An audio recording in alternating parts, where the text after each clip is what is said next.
بسم اللہ الرحمن الرحیم۔ السلام علیکم ورحمۃ اللہ وبرکاتہ۔ عزیز طلبہ و طالبات، ہم کتاب اصول الشاشی سے حقیقت اور مجاز کا بیان پڑھ رہے تھے۔ حقیقت اور مجاز کی تعریف کے بعد حقیقت کی تین قسمیں، حقیقت متعذرہ، حقیقت محجورہ اور حقیقت مستعملہ، اس کو بھی تفصیل کے ساتھ الحمدللہ ہم نے مکمل پڑھ لیا ہے۔ یعنی حقیقت اور مجاز کا اکثر حصہ الحمدللہ ہم نے مکمل کر لیا ہے۔ میں پھر سے یاد دہانی کے طور پر، تاکہ آپ کے ذہن نشی ہو جائے، دوہرا دیتا ہوں مختصراً کہ حقیقت ہر وہ لفظ جس کو واضح لغت نے کسی چیز کے مقابلے میں بنایا ہو، وضع کیا ہو،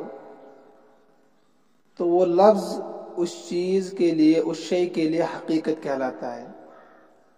مثال میں نے بتائی تھی آپ کو وہاں، جیسے موبائل کے لیے جوالتن واضعین لغت نے بنایا ہے، ٹھیک ہے، تو یہ جوالتن اس کے لیے حقیقت ہے موبائل کے لیے۔ اگر وہ لفظ اس چیز کے علاوہ کسی اور معنی میں، کسی اور چیز میں استعمال کیا جائے تو مجاز ہوگا، تو مجاز کہلائے گا۔ اس کے بعد حقیقت کی جو تین قسمیں آپ نے تفصیل کے ساتھ پڑھی ہے، وہ گزشتہ سبق میں موجود ہے، اور سبق بھی الحمدللہ موجود ہی ہے۔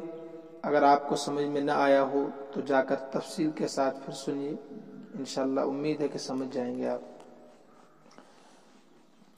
آج جو ہم پڑھنے جا رہے ہیں وہ بہت آسان ہے۔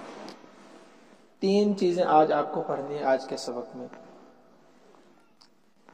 دو چیزیں تو آپ کی پڑھی ہوئی ہے، ایک چیز نئی پڑھنی ہے۔ حقیقت کس کو کہتے ہیں ابھی بتایا میں نے، اور مجاز کس کو کہتے ہیں یہ بھی ابھی گزرا۔ اگر لفظ اپنے معنی موضوع لہو میں استعمال ہو رہا ہے، جس کے لیے اس کو وضع کیا اسی میں استعمال ہو رہا ہے تو وہ حقیقت ہے، اور اگر اپنے اصلی معنی سے ہٹ کر کسی دوسرے معنی میں استعمال ہو رہا ہے تو وہ مجاز ہے۔ ایک بات تو یہ پڑھنی ہے آج کے ساتھ، یہ پڑھی ہوئی ہے۔ اس کے بعد کہ حقیقت اور مجاز دونوں کا تعلق لفظ سے ہوتا ہے۔ لفظ سے مطلب لفظ کے ہی حقیقی معنی مراد ہوتے ہیں اور لفظ کے ہی مجازی معنی مراد ہوتے ہیں، یعنی دونوں کا تعلق جو ہے وہ لفظ سے ہی ہوتا ہے، ٹھیک ہے۔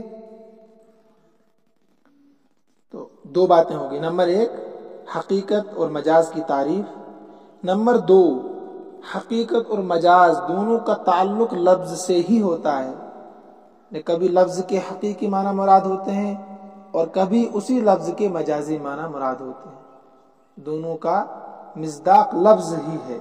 ہوگی دو باتیں، دونوں آسان پڑھی ہوئی باتیں۔ جب آپ تعریف کرتے ہیں نا کہ حقیقت وہ لفظ ہے، مجاز وہ لفظ ہے، تو لفظ سے ہی دونوں کا تعلق ہوتا ہے۔ تیسری بات جو نئی بات آج کے سبق میں آپ کو پڑھنی ہے،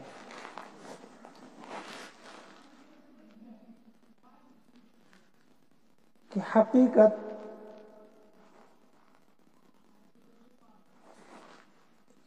مجاز جو حقیقت کا نائب ہوتا ہے، اصل تو حقیقت ہے، جب حقیقت نہیں ہوگی تو مجازی معنی مراد لیں گے۔ تو کس اعتبار سے ہے مجاز جو حقیقت کا نائب ہوتا ہے نا، تو وہ کس اعتبار سے ہوتا ہے یہ سمجھنا ہے۔ پہلے آپ ذہن میں بٹھائیں ہمیں کیا پڑھنا ہے آج کے سبق میں۔ مجاز، مجازی معنی جو حقیقی معنی کا نائب ہوتا ہے، خلیفہ ہوتا ہے، وہ کس اعتبار سے ہے یہ پڑھنا ہے۔ تو امام ابو حنیفہ رحمۃ اللہ علیہ کے نزدیک مجازی معنی یعنی مجاز حقیقت کا خلیفہ جو نائب ہوتا ہے وہ تکلم اور تلفظ میں ہوتا ہے. کاپی میں لکھا ہے، آپ اس کو پھر میں سمجھاؤں گا تفصیل کے ساتھ. امام ابو حنیفہ رحمۃ اللہ علیہ کے نزدیک مجاز حقیقت کا خلیفہ تکلم اور تلفظ میں ہوتا ہے، تکلم اور تلفظ میں، اور صاحبین رحمہم اللہ کے نزدیک حکم میں ہوتا ہے. پہلے دو اصطلاحیں آپ ذہن میں رکھیں. مجاز حقیقت کا نائب یعنی خلیفہ کس اعتبار سے ہوتا ہے؟ تو امام ابو حنیفہ رحمۃ اللہ علیہ کے نزدیک مجاز حقیقت کا نائب اور خلیفہ تکلم اور تلفظ میں ہوتا ہے، اور صاحبین رحمۃ اللہ علیہ کے نزدیک رحمہم اللہ کے نزدیک حکم میں ہوتا ہے. ٹھیک ہے. تلفظ اور تکلم میں خلیفہ ہونے کا مطلب کیا ہے؟ اب یہ سمجھنا ہے آپ کو. یہ کاپی میں دونوں الگ الگ لکھیں آپ، امام صاحب کا قول بھی اور صاحبین رحمہم اللہ کا قول بھی. اب تلفظ اور تکلم میں خلیفہ ہونے کا مطلب کیا ہے؟ اس کا مطلب یہ ہے کہ جس طریقے سے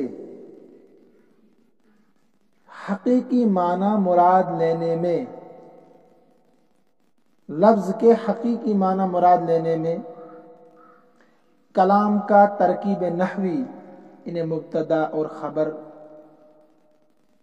ہونے کے اعتبار سے، انہیں ترکیب نحوی مبتدا خبر، اس کے علاوہ بھی ہو سکتا ہے، جملہ فعلیہ ہو سکتا ہے نا. تو ترکیب نحوی میں سب چیزیں آتی ہے. ترکیب نحوی کے اعتبار سے کلام صحیح ہو، جب حقیقی معنی آپ لفظ کے مراد لیں گے نا، تو وہاں پر بھی کلام ترکیب نحوی مبتدا خبر جملہ فعلیہ وغیرہ کے اعتبار سے کیا ہونا چاہیے؟ صحیح ہونا چاہیے. تو اسی طریقے سے اگر آپ لفظ کے مجازی معنی مراد لے رہے ہیں تو اس وقت بھی کلام ترکیب نحوی کے اعتبار سے صحیح ہونا چاہیے، اور ترجمہ لغوی بھی درست ہونا چاہیے. بہت آسان ہے. جب آپ کسی عبارت کے حقیقی معنی، کسی لفظ کے حقیقی معنی مراد لے رہے ہوں تو ظاہر سی بات ہے ترکیب نحوی درست ہونی چاہیے نا. اس میں ترکیب نحوی مبتدا خبر یا جملہ فعلیہ یا جملہ اسمیہ جو بھی ہوگا، تو سب سے پہلے ترکیب نحوی درست ہونی چاہیے، اور ترجمہ لغوی درست ہونا چاہیے جب آپ لفظ کے حقیقی معنی مراد لے رہے ہوں.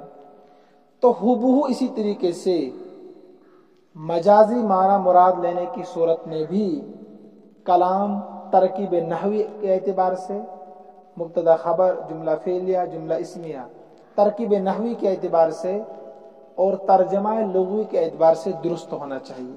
اگر کاپی میں لکھیں گے نا انشاءاللہ سمجھ میں آئے گا، پھر غور کریں گے اس پر.